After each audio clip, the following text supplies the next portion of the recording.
বন্ধুরা, আজকের এই ভিডিওতে কিন্তু খুব সহজে দেখিয়ে দেবো যে আপনারা কিভাবে ফেসবুকের স্টোরি গ্যালারিতে সেভ করবেন। তো বেসিক্যালি কিন্তু ফেসবুক ছাড়া কিন্তু আপনারা ইনস্টাগ্রাম, তারপর হোয়াটসঅ্যাপ, তারপর মেসেঞ্জার যেটা আছে যেখানে স্টোরি দেয়, যেগুলো জায়গাতে আর কি স্টোরি দেয়, সেখান থেকে কিন্তু আপনারা বেসিক্যালি সব জায়গায় স্টোরি সেভ করে রাখতে পারবেন গ্যালারিতে। তো আজকের এই ভিডিওতে খুব সহজে দেখিয়ে দেবো যে আপনারা ফেসবুক ছাড়াও কিন্তু যে কোনো আর কি স্টোরি কিন্তু আপনার গ্যালারিতে সেভ করতে পারবেন, সেটা হোক ফটো অথবা ভিডিও। তো চলো বন্ধুরা, আজকের এই ভিডিওটা বেশি দেরি করবো না, তাড়াতাড়ি শুরু করি। আর ভিডিও শুরু করার আগে আপনাদের কাছে একটাই অনুরোধ, ভিডিওতে একটা লাইক করুন, চ্যানেলটি সাবস্ক্রাইব করে না থাকলে অবশ্যই চ্যানেলটি সাবস্ক্রাইব করুন, আর পাশে দেখতে পাবেন বেল আইকন, ওখানে ক্লিক করে অল সিলেক্ট করে দেবেন, কারণ প্রতিনিয়ত এই ধরনের ভিডিও কিন্তু এই চ্যানেলে আসতে থাকবে। তো বন্ধুরা, আমরা সর্বপ্রথম কী করব, ফেসবুকের স্টোরি সেভ করার জন্য সিম্পলি আমরা ফেসবুকে চলে যাব। ফেসবুকে যাওয়ার পর আমরা যদি ছবি সেভ করতে চাই, প্রথমত ছবি, তাহলে কিন্তু আমরা সেই ছবির উপরে, স্টোরির উপরে ক্লিক করব। ক্লিক করার পর আমরা এখান থেকে যদি 3টা আঙুল এইভাবে নিচে স্ক্রল করি, তাহলে কিন্তু এখানে একটা স্ক্রিনশট হয়ে যাবে ফটো। তারপর আমরা এটাকে সাইজ মতো এইভাবে কেটে এখান থেকে কিন্তু খুব সহজে আর কি এটাকে গ্যালারিতে সেভ করতে পারবো। আমরা যদি রাইট অপশানে ক্লিক করি তাহলে গ্যালারিতে সেভ হয়ে যাবে। এক্ষেত্রে কিন্তু আমরা গ্যালারিতে যদি যাই এখন, তাহলে এখান থেকে আমরা খুব সহজে সেই ফটোটাকে দেখতে পারবো। এখন গাইস, আমরা যদি এখন ভিডিও সেভ করতে চাই, তো আপনারা এই ছবি ছাড়াও কিন্তু যে কোনো ছবি আর কি এখান থেকে স্ক্রিনশট নিতে পারবেন, সেভ করতে পারবেন ওইভাবে আর কি। আমরা এখানে যে কারো ছবি পেয়ে যেতে পারি, এখান থেকে আমরা এই ছবিটাকে, এটাও অনেকের ক্ষেত্রে কি হয় গাইস, আমি আপনাদেরকে একটা কথা বলে দিই, এখানে কিন্তু 3টা আঙুল করে মাঝে মাঝে কিন্তু কারো ক্ষেত্রে হয় না। তো আপনারা কি করবেন, এই যে এই অপশানটা, পাওয়ার বাটনটা আর আপনারা ভলিউম বাটনটা একসাথে যদি ক্লিক করেন, আমরা সিম্পলি এখানে দেখিয়ে দিচ্ছি, আমি একসাথে ভলিউমের ডাউন বাটনটা, এই নিচের বাটনটা একসাথে ক্লিক করবেন। তো আমি এখান থেকে যে কোনো একটা ছবি নিয়ে নিচ্ছি, এই ছবিটাকে এখন আমরা সিম্পলি একসাথে ক্লিক করব, এই যে দেখতে পাচ্ছেন হয়ে গেল। তো এইভাবে কিন্তু আপনারা সর্বপ্রথম ছবিটাকে সেভ করতে পারবেন। এই যে দেখতে পাচ্ছেন আমি সেভ করে দিলাম, গ্যালারিতে চলে গেল। তো এইভাবে সর্বপ্রথম আপনারা ছবিগুলোকে সেভ করতে পারবেন। এখন আমি আপনাদেরকে দেখিয়ে দেবো যে আপনারা ভিডিও কীভাবে সেভ করবেন, মানে যেগুলো স্টোরি ভিডিও, সেগুলো আপনারা কীভাবে সেভ করবেন গ্যালারিতে। তার জন্য আপনারা একইভাবে ফেসবুকে চলে যাবেন। ফেসবুকে যাওয়ার পর আপনারা এখান থেকে সর্বপ্রথম যে কোনো একটা ভিডিও দেখে নেবেন। তারপর আপনারা এখান থেকে দেখতে পারবেন যে এই নোটিফিকেশনটা নামানোর পর এখানে দেখতে পারবেন যে একটা অপশান আছে রেকর্ডিং, স্ক্রিন রেকর্ডিং, এই যে দেখতে পাচ্ছেন লেখাটা।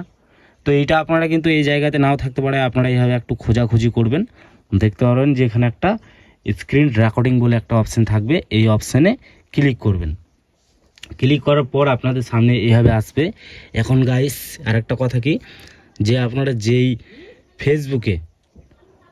ফেসবুকে যে আপনারা দিলেন, মানে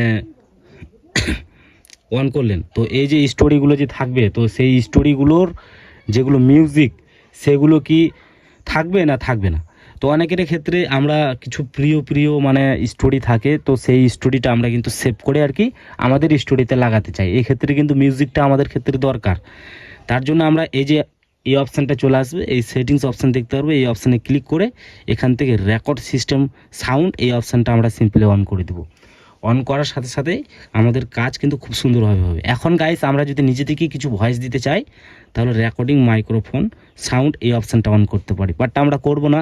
এখন আমরা স্টোরিতে গিয়ে আমরা যে কোনো একটা ভিডিও চুজ করে নেব। আমরা এখানে দেখতে পাচ্ছি একটা ভিডিও।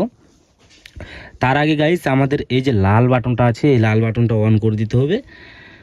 তারপর আমরা সিম্পলি এই অপশানে চলে যাব। এখানে কিন্তু সাউন্ড হচ্ছে, আমি সাউন্ডটা অফ করে রেখেছিলাম, তো এখানে আমি একটু সাউন্ডটা দিয়ে দিলাম, আমি আপনাদেরকে হালকা দেখানোর জন্য করছি। তো আমি এখানে সাউন্ডটা অফ করলাম। এখন আমরা সিম্পলি এই অপশানে ক্লিক করে এটাকে অফ করে দেবো। যদি আমাদের স্টোরিটা হয়ে যায় তাহলে আমরা অফ করে দেবো। তারপর আমরা সিম্পলি গ্যালারিতে চলে যাব। গ্যালারিতে যাওয়ার পর সেই আমরা দেখতে পারবো সেই ভিডিওটা। তো গাইস আপনারা দেখতে পাচ্ছেন অ্যাকচুয়ালি কি সাউন্ড না দিলেও কিন্তু ক্যাচ করে নিচ্ছে। তো এই যে আসলো, এখন কিন্তু এখানে কিন্তু একটা লোগো দেখা যাবে, কিন্তু এটা কিন্তু ভালো লাগবে না দেখতে। এক্ষেত্রে আমরা এই যে এডিট অপশান দেখতে পারবো, এডিট অপশানে গিয়ে আমরা এখান থেকে দেখতে পারবো যে ক্রপ, এই যে দেখতে পাচ্ছেন ক্রপ, এই ক্রপ অপশানে ক্লিক করবেন। ক্লিক করার পর আপনারা আগে সর্বপ্রথম কি করবেন, এটাকে আগে লেয়ারটাকে কেটে নেবেন, মানে এই যে ভিডিও লেয়ারটা আছে মাপটা, এটাকে আপনারা যেখান থেকে আছে, এই যে এখান থেকে আছে এরকম, এখান থেকে আগে সর্বপ্রথম সিলেক্ট করে নেবেন। তারপর এখান থেকে আপনারা ক্রপ করে কেটে নেবেন। এখান থেকে আপনারা অনেকগুলো সাইজ পেয়ে যাবেন। এই যে আমি এখানে সেভ অপশানে ক্লিক করে দিলাম। এই ভলিউম বাটনটা কিন্তু সে সময় দিবেন না, না হলে কিন্তু সেটাও রেকর্ডিং হয়ে যাবে অথবা সেভ হয়ে যাবে। এখন গাইস এই যে দেখতে পাচ্ছেন, এটা কিন্তু বুঝতেই পারবে না যে আমরা স্টোরি থেকে সেভ করেছি। এই যে দেখতে পাচ্ছেন খুবই সুন্দর একটা। তো এইভাবে কিন্তু আপনারা কিন্তু যে কারোকে মানে স্টোরি সেভ করতে পারবেন অথবা ফটো সেভ করতে পারবেন গ্যালারিতে। এই ছিল আজকের এই ভিডিও। যদি আপনাদের ভালো লাগে তো অবশ্যই ভিডিওতে একটা লাইক আর চ্যানেলটি সাবস্ক্রাইব করতে একেবারে ভুলবেন না। ভালো থাকবেন, সুস্থ থাকবেন।